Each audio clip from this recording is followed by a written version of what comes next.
Welcome back to the channel. I'm Rob. And I'm David. And today we wanted to answer a question I got asked the other day. We were talking about having been to Indonesia, and the person asked me, do you think I should go there? Which is a little bit different than usually what we get asked, where it's like, what is good about it? What's bad about it? They're like, do you think I should go? And so we thought we would try and answer, should you go to Bali, Indonesia? We're David and Robb, and we are taking what we are hoping will be a 4-year sabbatical to travel the world. We've lived in and traveled to over 75 countries and territories over the past 30 years, and we are here to share our unconventional life of long-term travel to give you an example of what is possible.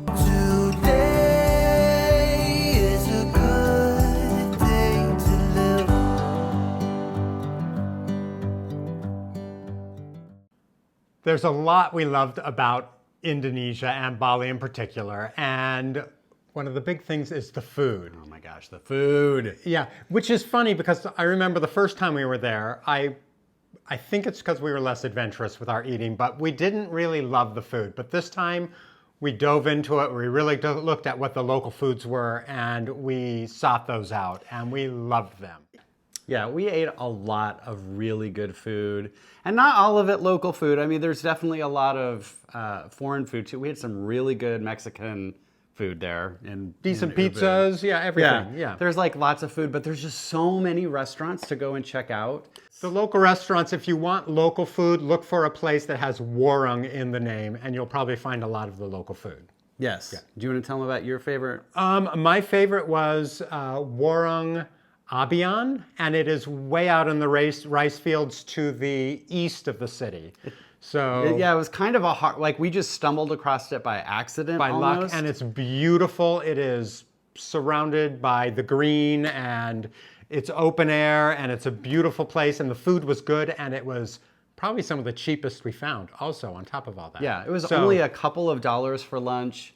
I don't know how they stay in business because like there was never more than like one other person anytime we went. And it was a walk to get there. Like we had to, not easy. We had to go there on purpose. Probably you'll take a taxi if you're going there.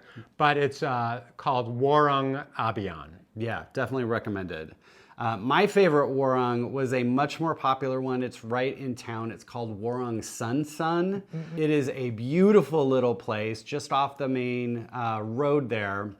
And the food is amazing. So one of the things that I really wanted to try while we were there was called nasi campur. Nasi campur. Nasi campur is a local dish that's got like some rice, and then you'll have about, I don't know, 8 or 10 other little bites of different kinds of things. And depending on where you go, it'll be a little bit different, but there'll be different kinds of meats, different kinds of vegetables, maybe some nuts or some salad, just lots of different things that you eat with the rice. And the ones that we had at Warung Sun Sun were absolutely my favorite. And it is just like the perfectly Instagrammable dish. So it's beautiful to look at and then super delicious to eat. We went there a couple times. And everything that we got there and what we looked at, what other people were getting too, if you want to try something different, it all looked really, really good. And again, not expensive. Yes. Yeah, a couple bucks. The only other thing I would say about food is that they have like every kind of food you would want. So there is vegetarian food and vegan food and gluten-free food. And I don't mean just like a food, I mean like the whole restaurant will be and there's lots of vegan. them. And like there's tons and tons of options. No matter what you want to eat or how you want to eat it, you're gonna find it in Ubud. Like you could easily spend a year there and not eat at the same place twice if you didn't want to. There's enough. Yeah. Okay, what else? So we just made a big list of things why people might want to go there. Another thing I would say, and then one of the big ones is accommodation. There are lots and lots of options for where you want to stay in Ubud. And what's great about it is you've got like the range as far as how much money you want to spend. We stayed at some very inexpensive guest houses. We stayed at 3 different ones in our month there. We just kind of kept moving around to different sides of town just so we could check everything out. I think the most we spent, they were all between like $12 and $15 a night for a guest house. For both of us, they were all nice. They were all beautiful. Clean. Yeah. One of them came with breakfast included.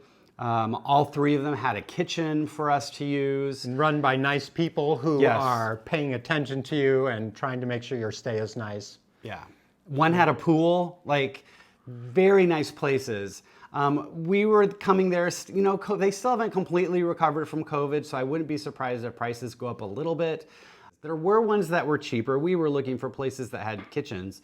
So there are places you can get for under $10 a night. And then if you want to have a little more luxury, there's a Hilton and a resort. And if you want to spend a couple $100s a night, it is very easy to do that as well. What's great about Bali, I'm kind of bleeding into the next thing on our list though, is just how beautiful everything is. Oh. They really understand design and aesthetic, and everything is just pretty.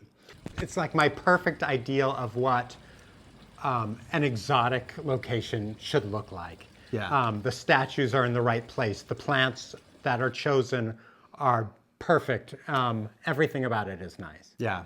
And then, of course, you just have the natural beauty as well of the palm trees and the rice fields and all of that. And it's all around you. Any direction you walk, you can find the rice fields, which are amazing. They're this electric green color when they're starting to grow. And you can spend hours just wandering the rice fields, just looking at them. They're really nice. We certainly did. We did. That's what we do. But your accommodation's you're going to have lots of options. So it just depends on, you know, what it is that's important for you. And they were all run by wonderful people. Yes. Anything we needed, there were always people right there ready to answer our questions and take care of us, which is another fantastic thing about Bali are the people. Yeah. We were always felt welcomed, and yes. I never had to worry. Language is an easy thing there too. Yeah, most people speak English. And they're just warm and friendly, and yeah, I have like almost no complaints about anything in Bali, but I definitely say the people that are there are a highlight. Yes, and the activities are a highlight too. Yes, we did make a video of that, so you should watch our video. I'll link to it somewhere up here about some of the activities that we did there. But we only really scratched the surface too. Oh my gosh, so this much time more around, because we just stayed in Ubud and did things we could walk to easily. Yeah. And if you wanted to take tours, you could go anywhere on the island, and from scuba diving to amazing temples, to waterfalls, the beaches. There's a lot to do there. There is a ton to do, and I just keep saying this word, and I don't want it to like lose its meaning, but everything is beautiful. So it just, I don't know. Yes. What's another thing we could talk about? The weather. So most people really like the weather. Because it's nice. Because it's really nice. Like, I think year round, the average daily high is like in the mid to high 80s. So it's hot. And there were definitely days that are hot because it can get humid, so it feels hot, but it's not as hot as some of the other places that we've been to. What you do have to pay attention to is the rainy season. And that's when we went this last time. We were there during the rainy season, and we had a lot of days of rain. We did have some activities we wanted to do that we didn't get to because it just was raining consistently in the evenings. It seemed to rain in the evenings a lot more. But even when it rained, it didn't rain all day. It's not like it would rain for 3 days straight. I mean, I think that can happen, but it didn't really to us, and we were right in the middle of rainy season. It could rain hard, though. Yeah. There were times it was just torrential. And so you have to go out with tarps and umbrellas and be ready for that at any time. Just so you're prepared, but usually it would be a couple of hours during the day, and then the rest of the day would be One of the sunny things I was worried about is if we go in the rainy season, will it be worth having a swimming pool? Because if it's raining all the time, who wants to swim? And we found lots of opportunity to swim too in the pools we had. So that wasn't actually a problem at all. Yeah, definitely not. Rainy season, do you remember, I wrote it down somewhere here, is November to March. And then dry season, April to September. So you might want to consider that in your plans if you definitely want to, you want to go to the beach or do those outdoor activities, you might want to plan that. That would help. The dry season, of course, things are going to be a little more expensive and a little more crowded potentially. But just one of those things to pay attention to. All right, what do we have next? Holidays. So this is something I love about Bali, is that they have a ton of holidays and festivals. Yeah, every time we've been there, Yeah. something has been going on. Yeah, they get all dressed up in these beautiful costumes, and they do parades, and they've got the big baskets of fruit, and like everything is, and again, just beautiful. So we've seen quite a few different festivals, and I don't even know what they were all called, but when we were just there, we were there for Galungan. They decorate the streets. And the kids go out with drums and lion costumes, I think dragon so. costume. I'm not sure they were which. lion. And they roam the streets looking for collecting donations, and they're really fun to see too. Yeah. They're everywhere. That particular holiday, so the Hindu calendar is different from the calendar we use in the States. Like that holiday happens every 210 days. So you just kind of have to pay attention year to year when that one is going to happen. On the other hand, another holiday, we didn't have it this time, but I have been there in the past, called Nyepi, which I think is like it's tied to the full moon in like March. I think it's in March or maybe April. But that's a very different holiday where the evil spirits fly over the island, and so everything goes into lockdown, because the idea is if the evil spirits see people, they're going to come down and cause trouble. But if they look down and it seems deserted, they just keep flying and don't stop. So like even as a tourist, like we got locked into our hotel, we couldn't leave the grounds at night. They made us turn the lights off as soon as it got dark, so we couldn't be, up reading or whatever. They fed us and stuff, so we were fine. And it's for, I think, 36 hours. It's like the night before, 36 hours where everything is just shut and you can't do anything. Before and after that, they have these big parades and they make these big floats, and it's really cool to see like kind of the parade happen, and they burn them all at the end. Like it can be a very interesting holiday to go through, but you do have that downtime where you were just going to be sitting in your hotel. So if you're coming for a week, you might want to pay attention, because that might not be the experience that you want. If you have a little more time, it might be worth seeing. There's some really interesting holidays, is the point I'm getting to, in Bali, and just pay attention to your calendar so you know what you're going to be able to experience or not. Another thing I think you'll be happy with when you go to Bali is the Wi-Fi situation. It has really improved in the past few years. When we went there in the past, it was pretty spotty, sometimes difficult to get internet at all. But this time when we went, it was everywhere and it was of good quality. Yeah, no, Bali has really become a digital nomad hub, and so apparently they have just upgraded the Wi-Fi everywhere, because we really had no issues with it at all. No. Good. So when you are trying to decide if you want to go to a place or not, there are a few things you want to pay attention to. There's not a lot of cons about going to Bali. There's like nothing that's terrible, but a few things. And one is just that it is not an undiscovered gem, right? The word is out on Bali. There are a lot of people there, and no matter what time of year you go, there are going to be other people. And it's growing every year. Yeah. People are coming and coming and coming. And so as more people come to Bali, the infrastructure is not building at the same rate. So the roads get more crowded. Traffic can be really, really bad at peak times. So it's just something you want to be aware of and be prepared for, especially if you're going into high season. But really, anytime, you just have to know there's going to be other people there appreciating everything right alongside you. Yeah, and while walking around too, the sidewalks are pretty rough.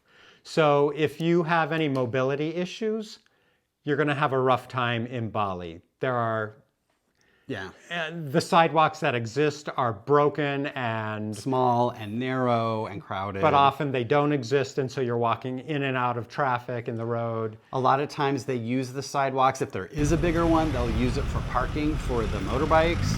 And so there'll be this like beautiful sidewalk, but you can't walk there because it's completely full of motorbikes, and you have to walk into the road to get around it. And you have to watch, even if there are one-way streets, there's often bikes coming the opposite direction, so you really have to be paying attention. Yeah.